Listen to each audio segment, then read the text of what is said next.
We all know the adage that practice makes perfect, but that really isn't true. Not just for the piano, but really for anything. If you want to cook and make good tasting food, you better practice learning flavor combinations, cook times, heat, and the chemistry behind how food cooks and why.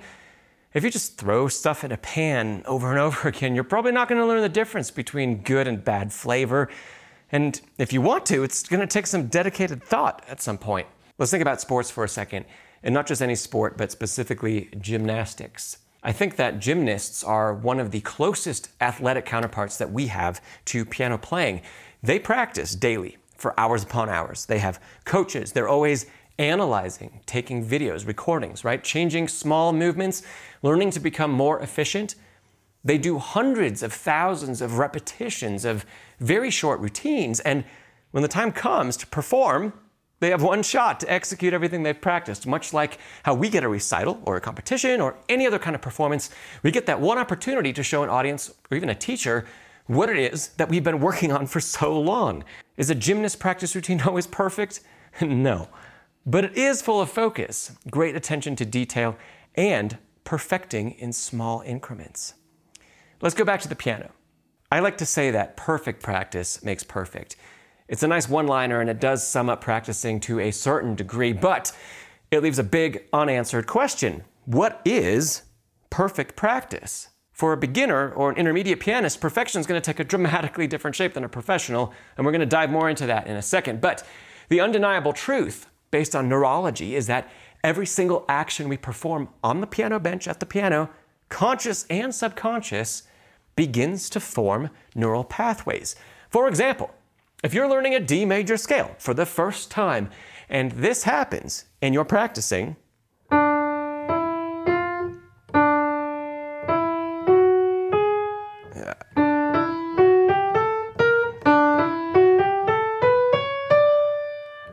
you have just started building neural connections to play wrong notes, and to pause, and to go back to the beginning, none of which are serving our goal of becoming proficient with the scale. The longer this type of practicing goes on, the stronger those neural connections become, and the more difficult it is to overwrite them with a correct execution of the scale. What I just did was play maybe 3 or 4 times wrong and only 1 time right, so we have reinforced heavily wrong. This is the primary reason why you so often hear practice slowly or slow down. And this doesn't just mean play a bit more slowly, it means take a slow enough tempo that we don't make any errors. Wonderful teacher and pianist Graham Fitch calls this kind of practice the speed of no mistakes. What I call the speed of no mistakes. In other words, with fingering that we're going to use, with the sound that we're going to use as close as possible. And it's certainly got to be very rhythmic, so we can't be stopping and starting. Now, everything Graham says there is great, but I find his list of everything required for perfect practice is actually usually unattainable for beginners especially, and even for intermediate and advanced level students. So here's where we hit a gray area. What are errors or mistakes? For a beginner, just learning a scale or a new piece, an error can simply be playing a wrong note. Forget about the dynamics and the phrasing and even the rhythm for right now. The beginner's brain doesn't have any pre-built neural pathways at the piano, so errors should be grouped by type. Notes, rhythms, dynamics, etc. And only one type of perfection should be attempted at a time. So a typical practice routine for one beginner's phrase might look like this. 5 minutes working on correct notes, 5 minutes working on correct rhythms, 5 minutes working on correct dynamics. Now, these chunks of time might be spread further out, they might be longer, they might be shorter, they might happen in one day, they might happen over multiple days. The point here is that when we approach the piano with little to no previous foundation, our minds only have space to process single streams of information. We build a single stream well first, and then we attempt to begin building a second and a third. Over lots of practice time, and I'll add efficient and focused practice time, neural pathways for a great deal of what we execute at the piano become pre-established. This is really what it means to be a beginner, or an intermediate, or an advanced or professional pianist. Far beyond the difficulty of repertoire, each level is assumed that you'll have a certain amount of technique pre-built or pre-wired in your mind. It's those pre-built connections that allow us to something like skip steps in the learning process when we begin something new. Before we move on, let me give you an example of what a perfect practice might look like for an intermediate level pianist. So I have open Forest Murmurs by William Gillock. It is the first piece in his set of lyric preludes in romantic style. And let's say, hypothetically, as an intermediate player, I have learned the correct notes and I can play the hands together relatively well at a slower tempo, but I'm having trouble picking up the tempo, especially because I've identified the difficulty in the left hand leaps that happen every bar. Okay? So because I'm having difficulty there, I'm going to change around my priorities a little bit. Something that, for example, in this piece I see often in students is that we get stuck on where one finger sticks down in the key and then we forget to move to the new place. The remedy for that will be to practice having continual motion in the left hand. So I would focus on perfecting practice like this, where we play just the left hand by itself, and the left hand is in motion from beat 1 to beat 2, and even through beat 3 it comes back. We're always looking for the left hand, the fingers are looking for the next notes. So while we have practice at a slow tempo, and we can find the notes just fine, the next step in adding to what we've learned and what we've practiced in this particular instance would be practicing in and perfecting this motion in the left hand. So we want to make sure that it continues to happen and that we play the right notes. And I would say we want to perfect those two things, especially putting beats 1 and 2 in perfect time, not necessarily worrying about tempo or rhythm from beat 3 to 1, not yet. But at the beginning, in motion from beat 1 to beat 2. The next step would be keeping that in time and having correct rhythm and being very specific about our counting, very particular. So I'd maybe even subdivide and count 1 and 2 and 3 and 1 and 2 and 3 and 1 and 2. But all the while, my hand is still doing what it practiced. It's still in motion. It's not getting stuck on a note. Then we would come back and we would add the two hands together and we'd find a tempo where we can play the skip, we can play all those right notes, we can add the right hand, and we can still accomplish everything we just worked on by itself. That tempo might be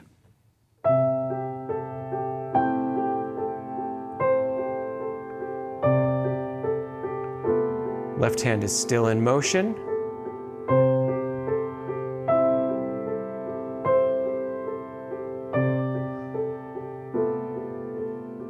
So the focus isn't on the melody here. It isn't on bringing out the melody. It isn't on subduing the rotating movement between these fingers, which is an important part of this piece. But the focus is in particular on just the left hand, perfecting that motion, getting the right notes, and getting the timing. For a professional pianist learning something new, perfection looks different. We'd expect to play notes, rhythms, dynamics, and phrases correct from the first sight read even. Maybe not a performance tempo, probably not incredibly slowly though, unless the technical demands of the music are very, very high. So perfection then starts to become, how do we tackle those technically challenging sections in the most efficient and quickest way possible? How do we create the exact melodic shape and the contour that we intend, repetition after repetition? Can we create the perfect dynamic balance between melody and counter melodies and harmony and more things along those lines? For many of you, you fall probably somewhere along a spectrum between beginner and advanced or professional, and thus perfection in practice for each of you means something slightly different. How much you ask of yourself depends directly on how many neural pathways that you have pre-built. I've seen it asked and even argued about online. Well, if you only practice slowly, you'll never learn the technique you need to speed up. And this is actually true, which is why practice slowly really does only take us so far. Technique changes at different speeds and at different dynamics. And for example, building neural pathways for slow playing usually only gets us to a certain point, and then all of a sudden, we hit a wall.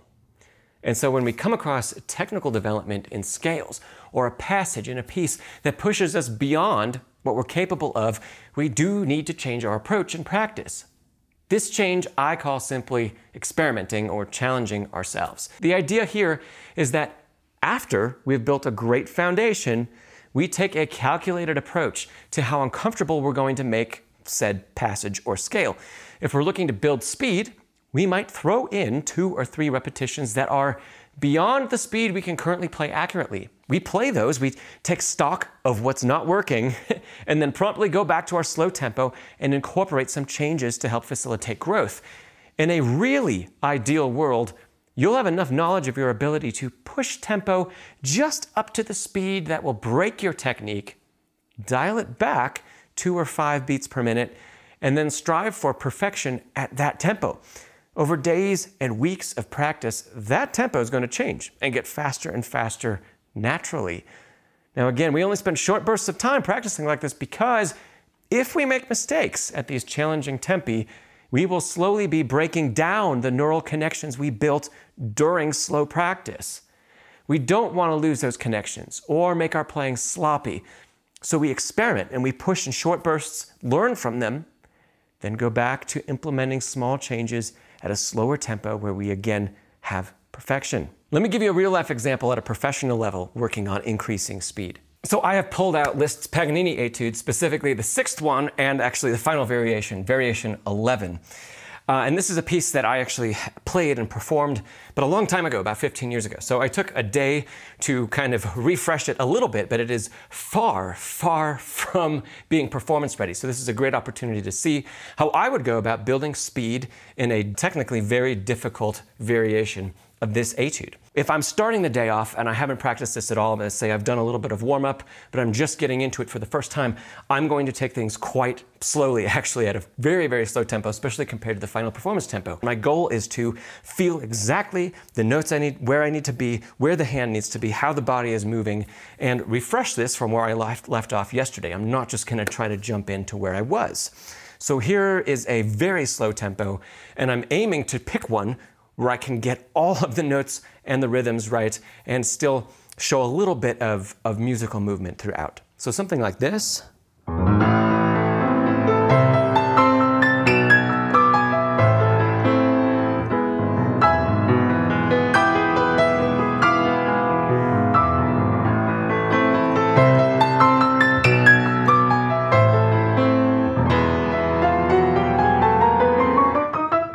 So there were actually even a couple mistakes in there. So I would take more time and I would go through it again and again, really solidifying that until I'm feeling everything exactly where it needs to be. Really being picky. Let me go through it one more time.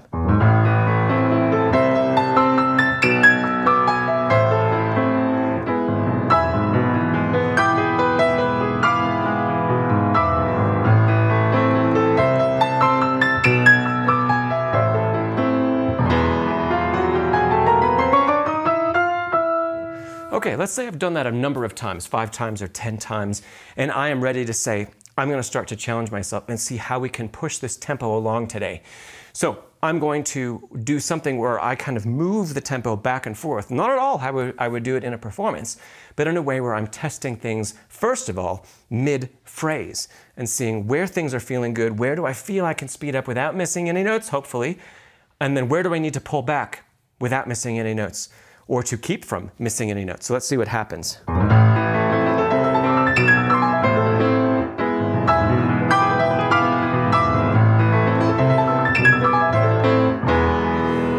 That was far from great. Let's try it again.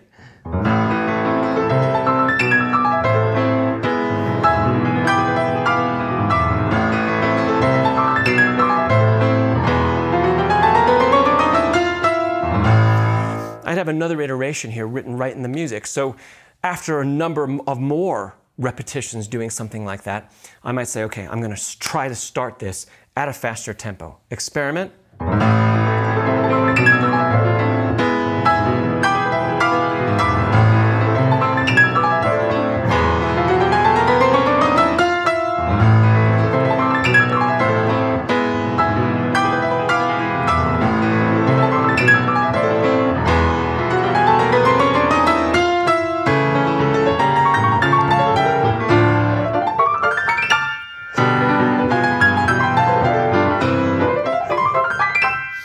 So those last couple measures were real nasty, not good at all, right?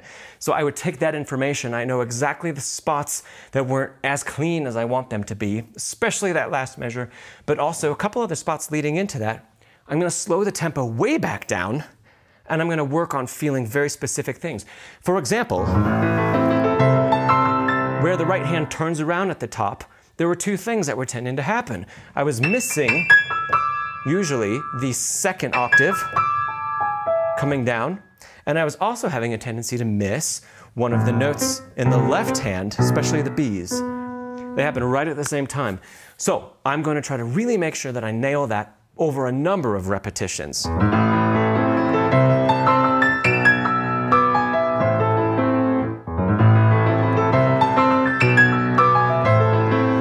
Here Notice I'm taking just a little bit extra pause right at the treble spot to make sure that I get it right. Here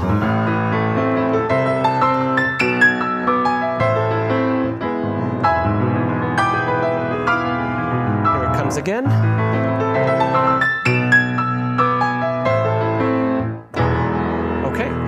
I've gone through that, let's say hypothetically, a number of times, and then I'll restart to repeat the process over and over and over again, learning a little bit each time, and then trying to solidify that at the slow tempo. So not spending too long at the fast tempo, not spending too long experimenting and making those mistakes, but finding out where the mistakes happen, dialing back the tempo, fixing them, then pushing the tempo and seeing if they got fixed. Now lastly, practicing a difficult passage for each of us actually rarely looks and sounds like performance. There are dozens of practice techniques that revolve around the idea of exaggerating. I'm going to especially stress exaggeration of dynamic, of rubato, and of rhythm. And we exaggerate these musical things because that exaggeration helps us to build new pathways much more quickly. A prime example of this is learning a lyrical soft passage at a forte dynamic is going to build in the notes and the rhythms and our physical execution far more quickly than attempting to learn the same passage piano or pianissimo. Notice how right in that example, which can be applied at any level, perfection does not equal performance quality. Perfection is knowing exactly what the goal of the current repetition is. In this case, it was notes and rhythms and muscle memory, not dynamic, and focusing to achieve perfection in those items. We build that foundation, and then we shift and focus on perfection in other items, eventually leading to great playing all around. So should practice be mistake-free? Absolutely yes, if possible, as long as we know exactly what mistakes are in our practice time and what they aren't.